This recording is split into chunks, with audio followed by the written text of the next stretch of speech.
ओम नमः शिवाय। हर हर महादेव। दोस्तों, स्वागत आप सभी का सावन मास महात्म के 24वें दिन की कथा में। 24वां अध्याय। भगवान शंकर जी बोले, हे तात, पूर्व कल्प में दैत्यों के वार से अत्यंत दुखी होकर पृथ्वी श्री ब्रह्मा जी के शरण में गए। उसके मुखार बिंद से दुख का वृत्तांत सुनकर श्री ब्रह्मा जी क्षीर सागर में गए और वहां जाकर भगवान श्री हरि की बहुत स्तुति करके उनको प्रसन्न किया। श्री ब्रह्मा जी के मुख से सारी कथा सुनकर भगवान हरि ने श्री ब्रह्मा जी और उनके साथियों देवताओं से कहा, हे देवतागण, तुम लोग डरो नहीं। देवकी के उदर से अवतार दान करके पृथ्वी का कष्ट हरूंगा। आप सब देवतागण पृथ्वी पर जाकर जादव रूप में उत्पन्न हो। ऐसा कहकर भगवान अंतर्धान हो गए। भगवान ने देवकी के उदर में उत्पन्न होने पर कंस के डर से वासुदेव ने उनको गोकुल में नंद बाबा के जहां रखा। भगवान जब थोड़े बड़े हुए तो उन्होंने मथुरा में आकर गणों सहित कंस का वध कर डाला। तब मथुरा निवासियों ने भगवान से प्रार्थना की, हे कृष्ण, हे माँ जोगिन, हे भक्तों के अभयदाता देव, आपको हम लोग नमस्कार करते हैं, हमारी रक्षा करो। हे देव, हम आपसे कुछ प्रार्थना करना चाहते हैं, उसे आप सुनिए। हे देव, किसी को भी आपके जन्मदिन का ज्ञान नहीं हुआ। जान लेने पर भी हम सब उस दिन कुछ नहीं कर पाए। भगवान ने उन लोगों को भक्ति, श्रद्धा तथा अपने में आत्मीयता देखकर उन लोगों से जन्म दिवस में होने वाले कार्य को कहा। उन्हें सुनकर उसी विधान से व्रत किया। व्रत करने वालों को भगवान ने अनेक वर दिए। हे तात, इसके संबंध में मैं तुम्हें एक प्राचीन इतिहास सुनाता हूँ। अंग देश में उत्पन्न मित्रजित नामक एक राजा हुआ था। उसके पुत्र का नाम महासेन था। वह सत्य के मार्ग पर चलने वाला तथा अत्यंत साधु स्वभाव वाला था। वह प्रजा के देह प्राण से रक्षा करता था। प्रजा भी उस पर जान निछावर करती थी। लेकिन अचानक वह पखंडियों के साथ में रहने लगा और वह राजा, जो कि कभी धर्मात्मा था, अब अधर्म करने लग गया। वह वेद शास्त्र तथा पुराणों की निंदा करता था और वर्ण आश्रम धर्म से बहुत ऐश्वर्य करता था। हे तात, इस प्रकार बहुत काल बीत जाने पर उसकी मृत्यु हो गई और वह काल के वशीभूत हो जमदूतों के वश हो गया। जमदूत उसे पाश बंधन में बांधकर जम के समीप ले गए और दुष्ट संगति में रहने के कारण उसे बहुत पीड़ा और यातनाएं दी गई। फिर उसे नरक में गिराया गया। वहां भी उसे बहुत काल तक अत्यंत पीड़ा और यातनाएं दी गई। नरक भोग कर अपने पापों के कारण उसे पिशाच योनि प्राप्त हुई। भूख प्यास से अत्यंत व्याकुल होकर वह इधर उधर घूमता हुआ मारवाड़ देश में पहुंचा और एक वेश्या के शरीर में प्रविष्ट हो गया। उस वेश्या की देह में प्रविष्ट हुआ वह पुण्य देने वाली मथुरा नगरी को गया। मगर मथुरा के पास पहुंचने पर मथुरा के रक्षकों ने उसे उस वेश्या की देह से अलग कर दिया।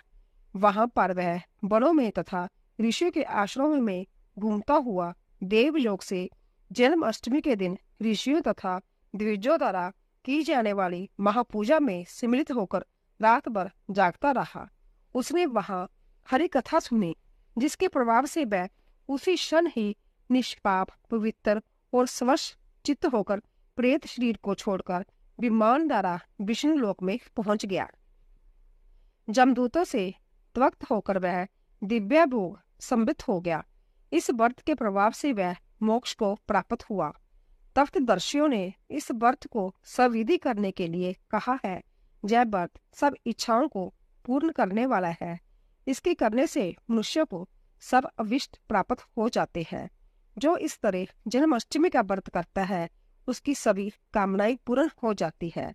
हे तात, वह बैकुंठ में देवमान से 1,00,000 वर्ष तक निग तरह के भोगों को भोगकर पुण्य शेष होने पर जहाँ आता है, वह इच्छा समृद्ध तथा सब अशुभ रहित राजवंश में उत्पन्न होता है। विद्वानों को चाहिए कि सदा कृष्ण जन्म का विधान लिखकर दूसरों में इसका प्रचार करे तथा सर्वशोभा संबित कृष्ण जन्म का एक जगह संभार इकट्ठा करे। जिस जगह पर व्रत और उत्सव सहित पूजा होती है वहां पर कभी भी परचक्कर का डर नहीं होता। उस स्थान पर मेघ श्रेष्ठता से वर्षा करता है। जिस घर में भगवान श्री कृष्ण चंद्र जी महाराज की पूजा होती है वहां सब प्रकार की रिद्धियां होती है तथा प्रेत आदि का डर नहीं होता। संसारक में भी जो भक्ति द्वारा अव्यग्र मन से व्रत का दर्शन कर लेता है वह पाप ताप से छूटकर हरि के चरणों में पहुंच जाता है। बोलो शिव शंकर भगवान की जय। 24वां अध्याय समाप्त। नंदी कैसे बने भगवान शिव के वाहन की कथा लेकर आए हैं। पुराणों के अनुसार नंदी असल में शिलाद ऋषि के पुत्र थे और शिलाद ऋषि थे ब्रह्मचारी। दरअसल हुआ यूं कि ब्रह्मचारी व्रत का पालन करते करते शिलाद ऋषि के मन में एक डर बैठ गया। डर था कि बिना संतान उनकी मृत्यु के बाद उनका वंश समाप्त हो जाएगा। इसीलिए उन्होंने अपने वंश को आगे बढ़ाने के लिए एक बच्चा गोद लेने का मन बनाया। मन तो ऋषि शिलाद ने बना लिया, लेकिन दुविधा ये थी कि ऋषि ऐसे बालक को गोद लेना चाहते थे जिस पर भगवान शिव की असीम कृपा हो। अब ऐसा बालक ढूंढने से भी मिलना मुश्किल था, तो ऋषि भगवान की घोर तपस्या में लीन हो गए। लंबे समय तक तप करने के बाद भी उन्हें इसका कोई भी फल प्राप्त नहीं हुआ। ऐसे में ऋषि शिलाद ने अपनी तपस्या को और कठोर कर दिया। काफी समय में कठोर तप के बाद आखिर भगवान शिव प्रसन्न हुए और उन्होंने ऋषि शिलाद को दर्शन दिए। भगवान शिव ने शिलाद ऋषि से कहा, मांगो, क्या वर मांगना चाहते हो। ऋषि शिलाद ने अपनी कामना भगवान शिव से जाहिर की। भगवान शिव ने शिलाद को पुत्र का आशीर्वाद दिया और वहां से चले गए। अगले ही दिन जब ऋषि शिलाद पास के खेतों से गुजर रहे थे तो उन्हें वहां एक नवजात बच्चा मिला। बच्चे का मुख बेहद ही मनमोहक और लुभावना था। ऋषि बच्चे को देख बहुत खुश हुए और यह सोचकर इधर उधर देखने लगे कि इतने प्यारे बच्चे को इस हाल में जहां छोड़कर कौन चला गया। तभी भगवान शिव की आवाज आई और उन्होंने कहा, शिलाद, यही है तुम्हारा पुत्र। अब तो ऋषि शिलाद की प्रसन्नता का कोई ठिकाना ही नहीं रहा।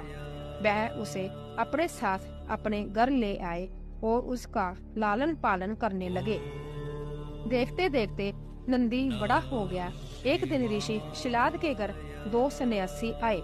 ऋषि शिलाद की आज्ञा से नंदी ने दोनों सन्यासियों का खूब आदर सत्कार किया, उन्हें भोजन करवाया।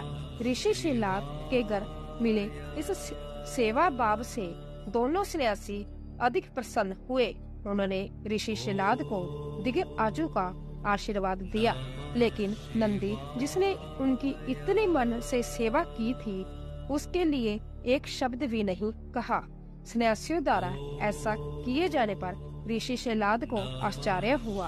अपनी जिज्ञासा को शांत करने के लिए शिलाद ने सन्यासियों से ऐसा करने के पीछे की वजह पूछी। तब सन्यासियों ने बताया कि आपके इस पुत्र की आयु बहुत कम है, इसीलिए हमने इसे कोई आशीर्वाद नहीं दिया। नंदी ने सन्यासियों की यह बात सुन ली। नंदी ने अपने पिता से कहा, आपने मुझे संभया भगवान शिव के आशीर्वाद से पाया है, तो मेरे इस जीवन की रक्षा भी भगवान शिव ही करेंगे। आप इस बात की बिल्कुल भी चिंता ना करो। इतना कहते हुए नंदी भगवान शिव की आराधना में लग जाता है। अपने पिता की तरह ही नंदी ने भी भगवान शिव को प्रसन्न करने के लिए कठोर तप किया। फलस्वरूप भगवान शिव प्रसन्न हुए और नंदी को बैल का मुख देकर अपना सबसे प्रिय और वाहक बनाया। इस प्रकार नंदी भगवान शिव के सबसे प्रिय वाहन और समाज में उन्हें पूजनीय स्थान भी मिला। यही वजह है कि भगवान शिव की आराधना से पूर्व उनके प्रिय नंदी की पूजा की जाती है। बोलो शिव शंकर की जय।